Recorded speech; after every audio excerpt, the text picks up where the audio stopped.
All right, well, thank you so much for coming. And this is something new for me, trying to do this type of story. Usually I'm just doing a collection of folk tales and fairy tales, and this is something a little different, involved a lot more writing, rewriting.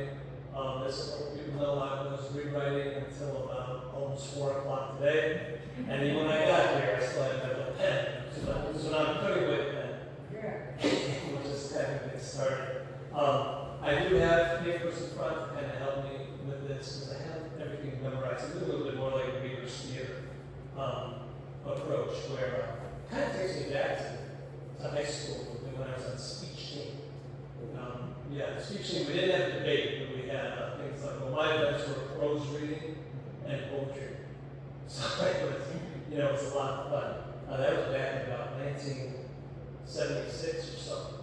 A couple of you know this story. I have a friend who says when I say stuff like that, I'm dating myself. And which is, I found kind of a non-comment, because I tried that once. And the dinner and the movie went fine, but it got really awkward with the goodnight kiss. But anyway, so I think we'll just go ahead and try this. So the idea for this program came to me while I was going one afternoon, and my wife and I, we were on the backpack, and we were sharing a bottle of wine. Just kind of sitting, listening to the birds, watching the hummingbirds. And she suddenly says, she just comes out and says, I love you so much. Well, I'm pretty slick. And so I said, oh, is that you? Or is that the wine talking? And she says, oh, it's me talking to the wine. Of course. And it got me wondering, why wine? Or even more basically, for us, why alcohol in general? And why we gravitate to that? Well, researchers can't offer an answer to that question. But to kind of get to the answer, we have to go back just a little bit in time, about 10 million years.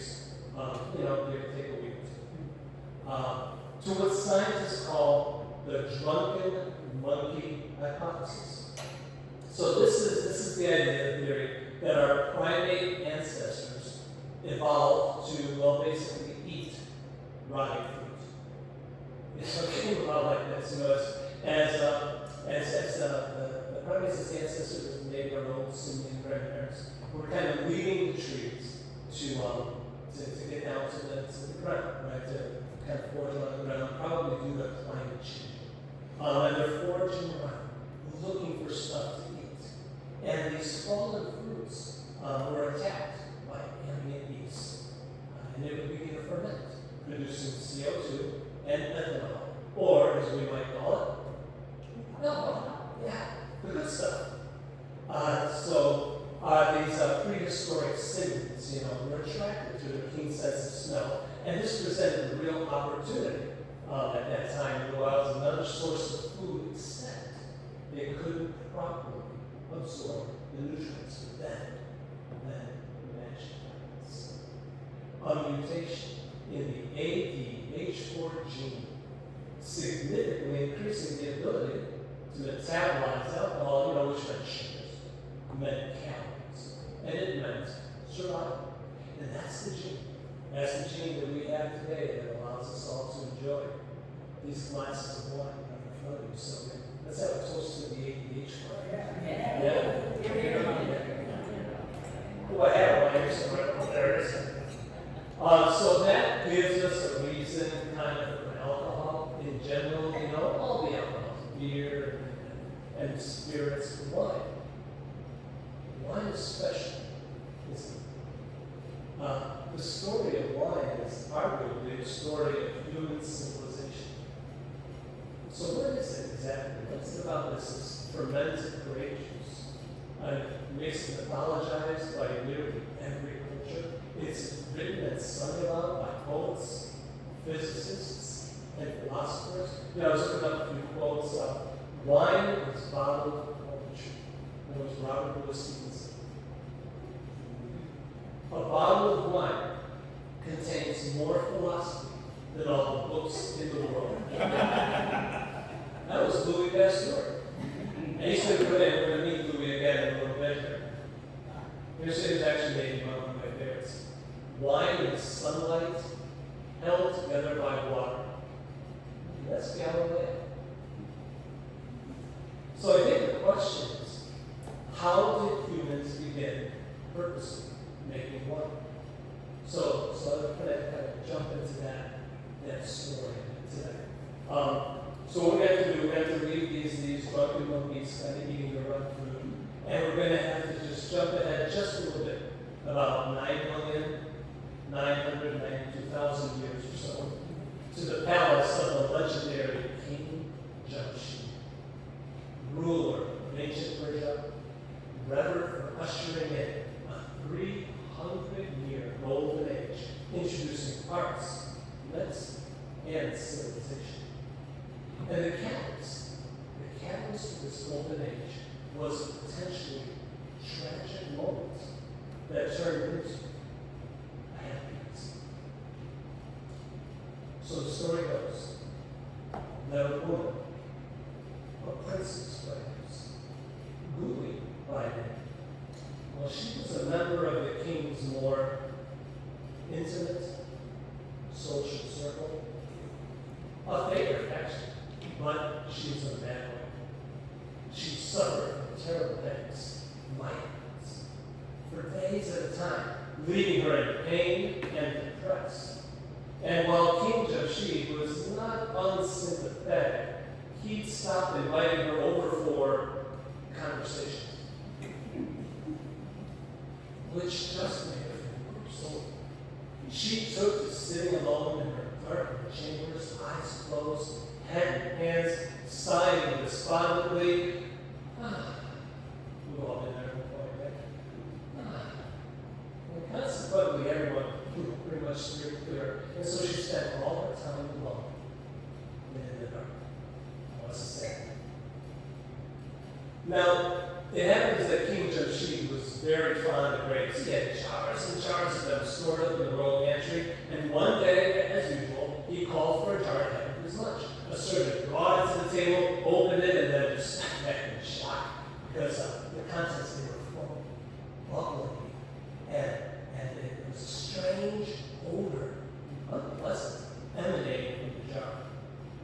Now you and I, we know that was a natural fermentation, but the king thought it had spoiled and gone bad, so he commanded that the jar be set aside and labeled as poison, because you never really know, as a king, when a little poison might come in handy. Well, Guli, wallowing in her despair, decided that Providence had provided her with an answer to her agony. So, one day, she snuck into the jar, took off the lid, wrinkled her princessy nose at the smell, but steeled herself, lifted the jar to her lips, took a big swig, thinking to end her miserable existence. She did not. She fell into a deep, restful sleep, and she awoke feeling refreshed, rejuvenated, and migraine-free. Well, when the king heard about this, he sent for her, and they had a good, long chat. And he was so impressed by the drink's effects, he commanded his physicians to have the brew tested. He decreed that grapes in his capital be used for wine-making, and this started the practice of taking wine in moderate quantities as a rejuvenating, health-giving drink, kicking off that golden age of culture and prosperity. Oh, and Guli, Princess Guli, well, she found herself back in the king's good graces. Once again invited into his presence for conversations, cuddles, and of course, a cup of wine. Now, it is likely true that it was women who discovered it. As the primary gatherers of food, women managed crops, they organized larders, which led to the accidental, serendipitous discovery of fermented wine in the ancient Persian Empire. Grapevines were likely the first fruit crop domesticated by humans. Go back a little bit in history, always going to go forward in history, but at least physical evidence of pure grape wine production is traced to the country of Georgia, right around 6000 BC. And an actual winery was discovered in a cave in Armenia, dating back to around 4100 BC. Featured wine press, drinking cups, and fermentation decks, which were like these large egg-shaped terracotta vessels the wine was buried underground for fermenting. So, time goes by, wines find its way around, and the next big player is Egypt. Wine came to Egypt primarily through trade with the Canaanites. Canaanites were always doing something. Around 3000 BC. But it did not take long before the Egyptians started producing their own wine in the Nile Delta. And it was good stuff. And so the ruling class said they came up with a little story that Osiris, who was the god of agriculture, afterlife, and resurrection. Well, Osiris created wine as the drink of the gods. And so, naturally on earth, it was reserved for the royals and the elites. The commoners had to make do with beer. There were certain exceptions, one for medicinal purposes, and also for some significant religious observances, such as the Festival of Drunkenness, which was a real thing. It commemorated the time when alcohol saved humanity. And the story there is that there's Ra, the big guy, the sun guy, he was furious. He was just angry with people. They had stopped worshiping him. They were disobeying his laws. Some of them were even plotting to overthrow him. So, in his anger, he sent Sekhmet, the goddess of war and vengeance, to punish humanity for their crimes. He figured, kill a few people, make an example, get the others in line, things would be good again. Yeah, but she started having so much fun that she began to kill every human she saw, threatening to wipe out humankind. Well, Ra took pity, finally told her to stop, but she was too far gone and bloodless. So he had to have that they poured 7,000 jugs of blood-red beer in her bag. Mistaking it for blood, she drank it, fell into a deep sleep, and awoke as Hathor, a gentler goddess. A lot of drinking and falling asleep and feeling better. The festival itself consisted of drinking wine and beer to excess, dancing to exhaustion, and engaging in sex to the point of passing out. The next day, bells would ring for prayer, and people had to rouse themselves and groggily make their way to the temples, which kind of gives us the basis for what was like Egypt. I wasn't sure I was going to do that. They had some important innovations actually too. They standardized the size and shape of amphora. These are basically like two-handled, narrow-necked clay jars that were used for trade and for storage. And they came up with the use of labels by stamping the clay seals with the vineyard and the vintage. It was all in hieroglyphics, but they knew. While time went on, trade expanded in large part thanks to the Phoenicians. They were quite big. With their premier logistical network, their advanced ship technology, and their cutting-edge star navigation, they were basically the Amazon of their day. But only for high-end goods. Their ships zipped and zagged and zigged all around the Mediterranean, trading their old iron, cedar wood, and Egyptian wine. And around 1600 BC, they introduced wine to Greece, and the world would never be the same. The Greeks took to wine like teenagers to TikTok. They made wine available to all the social classes, and this is all thanks to Dionysus. Dionysus, the god of wine, revelry, ecstasy, and extreme party. According to the stories, he made it his mission to share the intoxicating, comforting gift of wine with humanity, traveling all over Greece. And well, this mission really started when, as a newly minted god, he decided to pay a visit to Oeneus. He was the king of Calydon, and he was famous for his hospitality, and that actually turned out to be a good thing. So, Dionysus shows up there, and the king has his whole household, brings his whole household out attending, and he bows to Dionysus and says, "The kingdom of Calydon welcomes the great god Dionysus. We are humbled by the gift of your divine presence." And one thing about him is, he knew how the gods like to be talked to. Dionysus says, "Oh, don't mention it, don't mention it. It pleases me to be." Oh my. And who is this ravishing creature? Oeneus turns his head to see who he's referring to. He says, that's my wife, the queen, Althea. Althea. What a beautiful name. Well, Aeneas glanced back and forth between the two of them. Dionysus with obvious lust in his eyes, and Althea actually gave him a look right back. And he did a quick mental calculus in his head.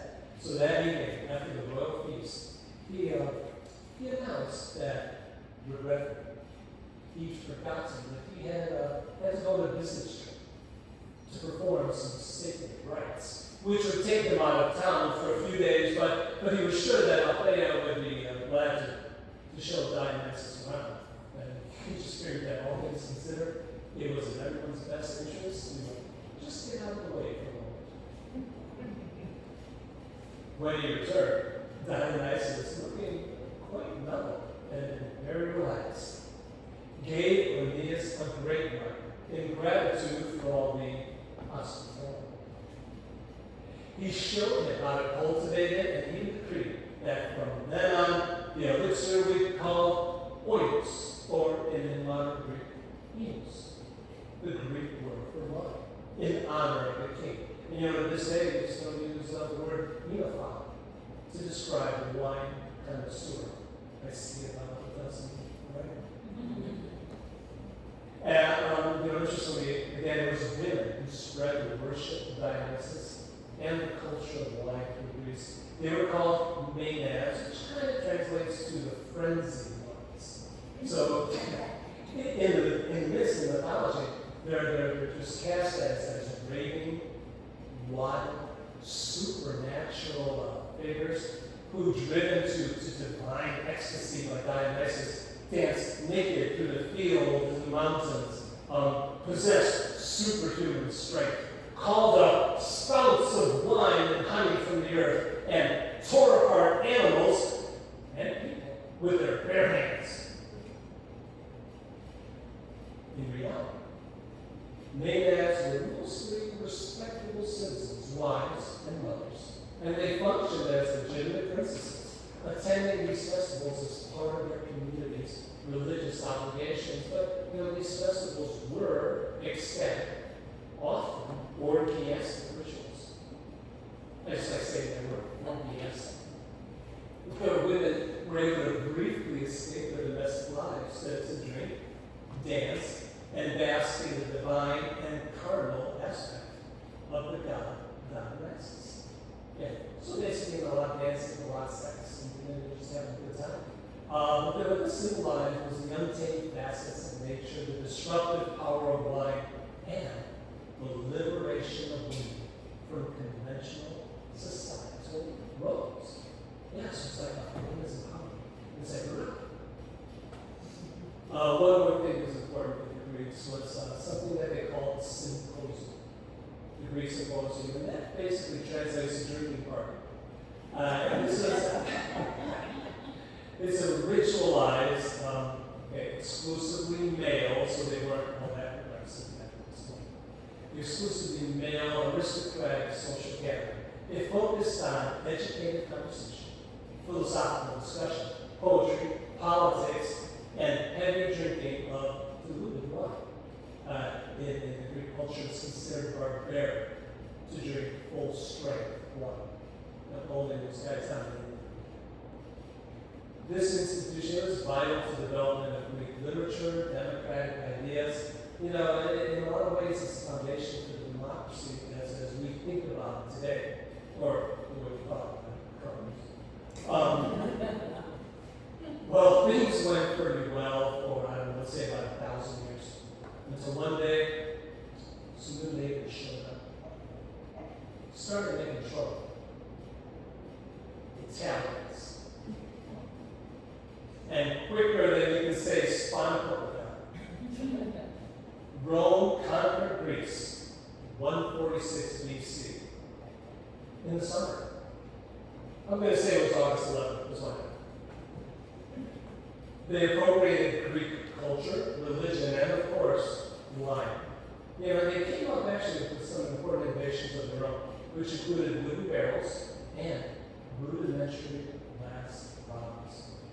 And they pretty much established all of today's major wine regions across Europe: Italy, Spain, Portugal, France, even southern Britain and parts of Germany. I mean, you know, you could say they were really roaming around.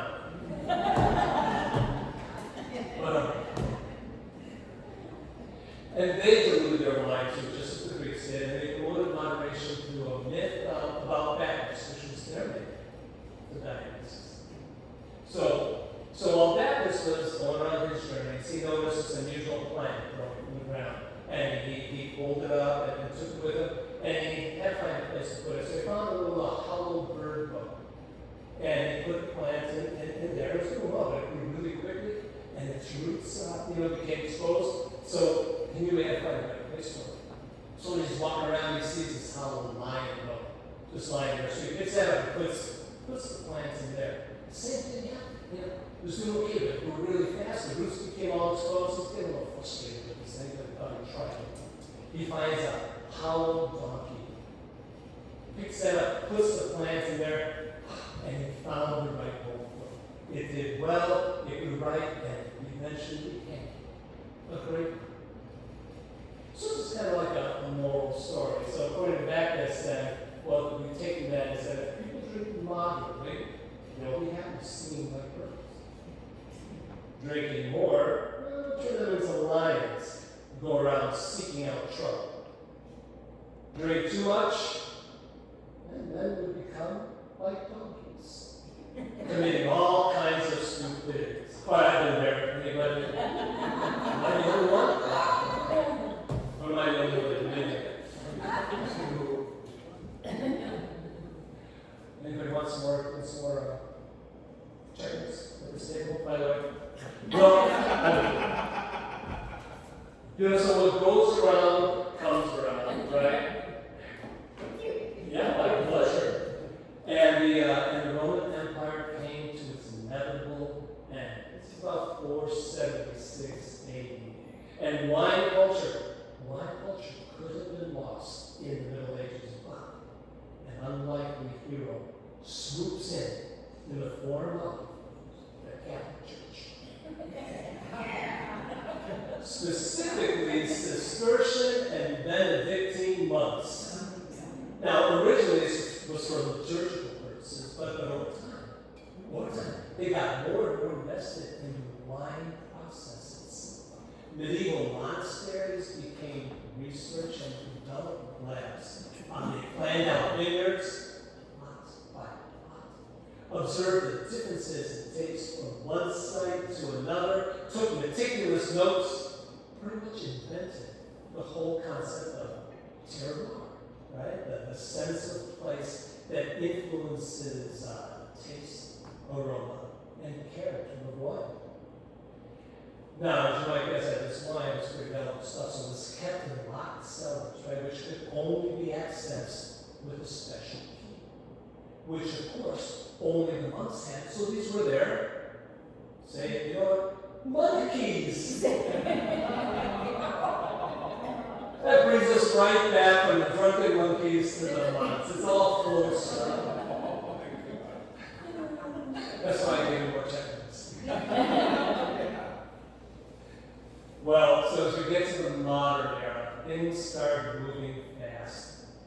Glass bottles were mass-produced. Cork stoppers invented, which allowed wines to be aged, and the French wine industry is booming. And then there's a problem in the 1860s. And the French cook calls and asks Louis Pasteur, the ranking scientist and well-known wine lover of his day, to solve this problem they're having. Now, they communicated by courier and by formal letters, but I don't know, I like to think of it, what was like a phone call? As a man who goes up, hey, hello, yeah, Louis, yeah, it's me, Napoleon. No, not that Napoleon, that was my uncle. I'm the third one, you know, your emperor. No, that's all right. I know you intellectual types. Nose always stuck in the book. Actually, that's why I'm calling. You know, we've got a problem with our wine.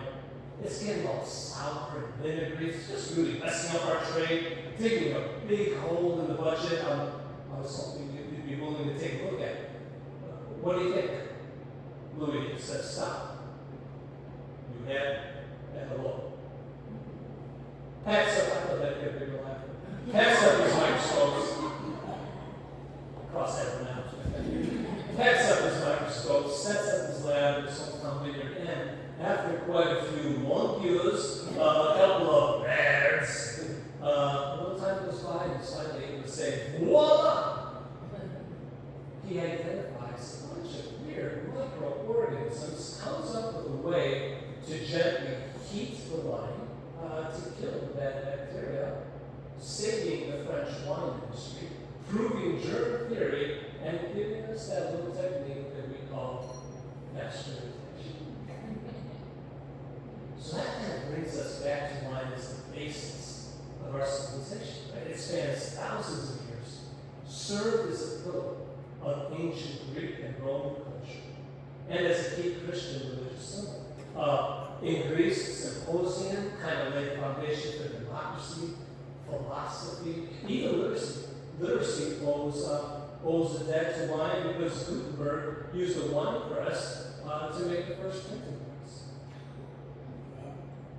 We had germ theory, which led to modern clinical medicine, to vaccines, whether the vaccines are there. And wine keeps traveling and it comes to North America. And you know, North America does have indigenous grape wine varieties. The oldest grape vine in the United States is a scupper long vine. It's over 400 years old. And it's just down the road in Roanoke Island, Manatee, North Carolina. It's the oldest cultivated grapevine in North America, and it's still bittersweet. But it was European wine that the people wanted. And California became the acknowledged hotspot for these European American wines, really taking off in the 1960s, hitting its stride with the Judgment of Paris in 1976. Anybody ever seen the movie Bottle Shock? Yeah. So it's this blind tasting, right, that saw California wines outrank its French competitors. Cemented its reputation on the global stage, energized the movement for wine production throughout the United States, including our little state in North Carolina, starting with the Yadkin Valley, and then coming to beautiful Chile.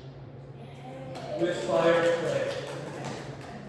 Like Fire Clay is a little winery that could. You know, Fire Clay is one of just a handful, very small handful of North Carolina wines that has wine carried by counter restaurants in Charlotte. and that is the only Michelin-starred restaurant in the state. So yeah, you know what, let's have a toast to Florence.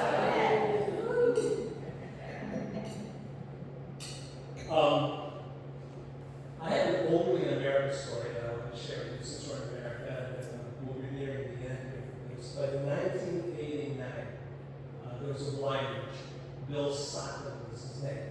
Maybe a bit of a con man, but was really well known as a wine merchant. And he had obtained a rare bottle. He got it out and signed it from this British winer, and it was a 1787 Chateau Margaux that was once supposedly owned by Thomas Jefferson from his time as the American ambassador in France. So normally, a bottle like that would be valued around $35,000, which is not bad. But Sotland was valuing this bottle at over $500,000. In fact, he was actually trying to ask $519,000 for it. Well, he's trying to find someone to buy it. One day, he brought it to this Four Seasons restaurant in Manhattan because he wanted to show it to a group of rich, like they said, were unified. Had a wine tasting. He was hoping to make a sale when he accidentally bumped it against the church and watched it pour as most of the wine dribbled down his leg. It lost about 80% of the Margaux, but he wasn't able to sell some of the wine. Actually, somebody just ran out and ran home, and he tasted it. And his impression? Well, it tasted like it still had wine taste, but not very good. Well, but he did receive an insurance payout of $225,000, which remains pretty much the largest settlement for a single bottle of wine. So, he didn't do too badly with that. Was it ever really owned by Jefferson? There's a lot of questions about that. A lot of people say it's a forgery. Was the accident actually accidental? So back at the beginning here, we had that Stevenson quote, right, about wine is bottled poetry. I thought we would kind of end up with a poem, if that's okay. This is a poem by Pablo Neruda. He's a Chilean poet. Actually got the 1971 Nobel Prize for Literature for his poetry. And he wrote a poem called Ode to One. We're going to see if I can channel my inner high school poetry reading speech team guy. Just to I'm really curious to see which first. Day-colored wine, night-colored wine, wine with purple feet or wine with topaz blood. Wine, starry child of earth. Wine, smooth as a golden sword, soft as lascivious notes.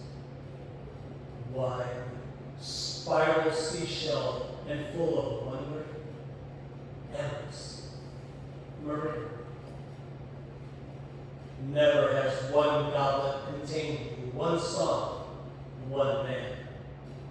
You are cold, precarious. At the least, you must be shared.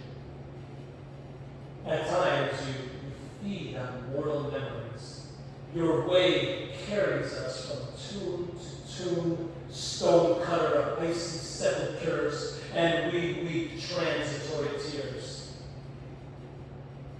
Your glorious spring rests thick. Blood rises through the sheets. Wind incites the day. Nothing is left of your immutable soul. Wine stirs the spring. Happiness bursts through the earth like a plant. Walls crumble and rocky cliffs. Castles close as song is born. A jug of wine and thou beside me, sang the ancient poets. Let the wine literature add the kiss of love.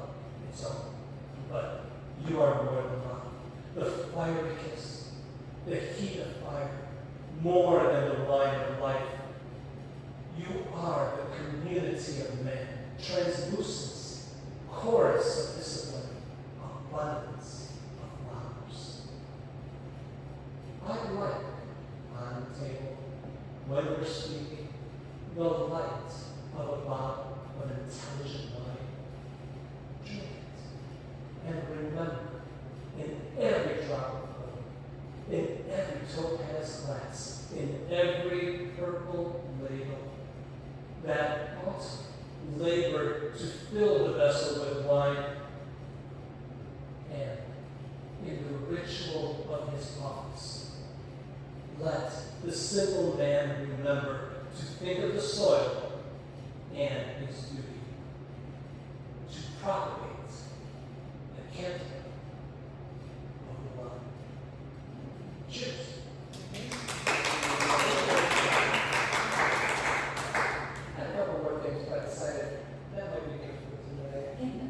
Thank you so much. Appreciate it. Please let me know if things worked or what didn't work, and comments. Questions? Okay. Does anybody have any questions?